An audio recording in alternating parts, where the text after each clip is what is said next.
Hello കൂട്ടുകാരെ, നമുക്ക് കുഴിമന്തി ഉണ്ടാക്കാം. അതിനായിട്ട് നമുക്ക് കഴുകി വെച്ച ചിക്കനിലേക്ക് ചിക്കൻ മാഗി ക്യൂബ് അല്ലെങ്കിൽ മാഗി ക്യൂബ് എന്ന് പറയും, അത് ചേർത്ത് കൊടുക്കാം. ഇനി അതിലേക്ക് ഇഞ്ചി വെളുത്തുള്ളി ചതച്ചത് ഇട്ട് കൊടുക്കാം.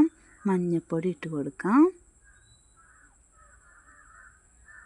അളവുകളൊക്കെ ഡിസ്ക്രിപ്ഷൻ ബോക്സിൽ ആഡ് ചെയ്യാം. മുളക് പൊടി ഇട്ട് കൊടുക്കാം. കാശ്മീരി മുളക് പൊടിയോ അല്ലെങ്കിൽ സാധാരണ നമ്മുടെ മുളക് പൊടിയോ ആഡ് ചെയ്യാം. കളറ് വേണമെങ്കിൽ നമുക്ക് കാശ്മീരി മുളക് പൊടി ആഡ് ചെയ്യാം. കുരുമുളക് ചതച്ചത് ഇട്ട് കൊടുക്കാം.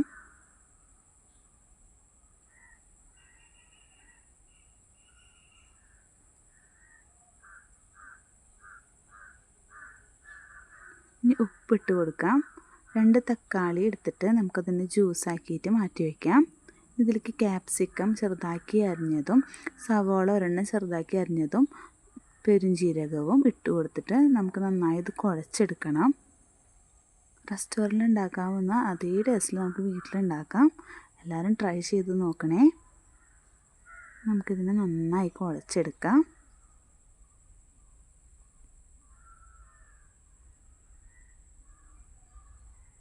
ഇതിലേക്ക് പട്ട, ഗ്രാമ്പു, തക്കോലം അങ്ങനെയുള്ള സ്പൈസസ് ആഡ് ചെയ്യാം. തക്കാളി അടിച്ച് വെച്ചിട്ടുള്ള അതിൻ്റെ ജ്യൂസ് നമുക്ക് ഒഴിച്ചു കൊടുക്കാം.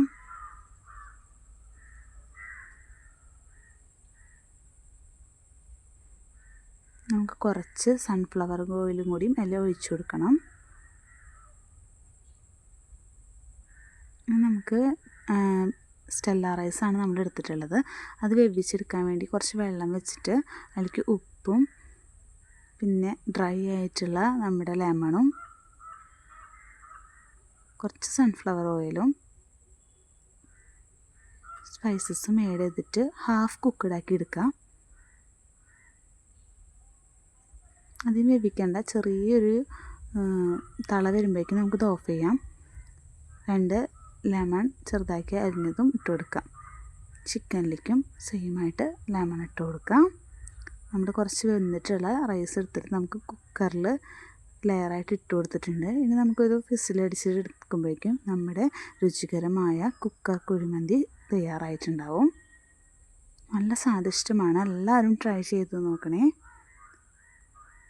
റെസ്റ്റോറൻറ്റിൽ കിട്ടുന്നതിനേക്കാളും നല്ല രുചികരമായിട്ട് നമുക്ക് വീട്ടിൽ തന്നെ ഉണ്ടാക്കിയിട്ടുള്ളതാണ്. എല്ലാവരും ട്രൈ ചെയ്തേക്കിട്ട് ഫീഡ്ബാക്ക് അറിയിക്കണേ.